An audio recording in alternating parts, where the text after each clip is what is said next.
The date, 10 September 1297, was a date of historical importance. The Battle of Stirling Bridge was held.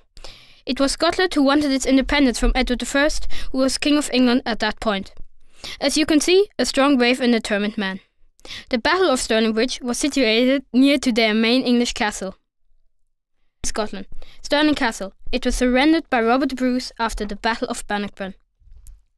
Stirling Castle was placed near to the River Forth, on the same place as the battle which happened when Robert the Bruce ruled over Scotland. The mission removing England from Scotland was successfully ended. The English army was totally destroyed, and this was probably only because of Hugh Cressingham. Therefore, William Wallace and his famous sword had their chance to win, and so did they. Alexander III, another great king of Scotland, died on horseback near to Kinghorn. The purpose of his long trip was actually to see his wife, the Maid of Norway. Unfortunately, his wife and all the other members of the family died too. This means that at this point there was no heir to the throne. A decision needed to be done. The citizens did this and chose Edward I to choose who would be the next king of Scotland. To make it easy for him, he chose John Balliol, the weaker person. This king had a treaty with France in 1295 and was then kicked off the throne a year later at the Battle of Dunbar. After this event, the coronation stone was taken to Westminster Abbey in England.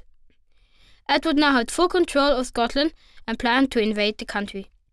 For some time this was a success in his plans, but of course Scotland rebelled.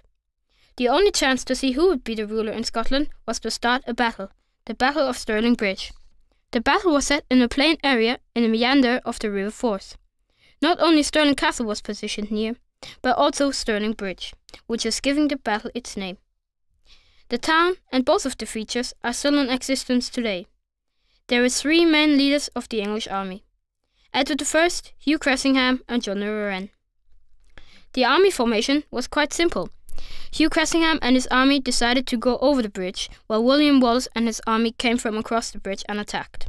However, after at least 5 minutes, Hugh Cressingham's formation went terribly wrong. The English army was muddled up in a narrow bridge, which was slowing them down. In addition, the bridge then broke down because of the weight. So, the English needed to go across the river to attack their opponents. The Scots had even more chances of defeating England, as the water slows them down even more. The result of this is now clear. The English army got totally destroyed. William Wallace and his army won fairly. To celebrate William Wallace, a famous monument was built to honour him. Until 1333, no English ruler tried to overtake Scotland over again.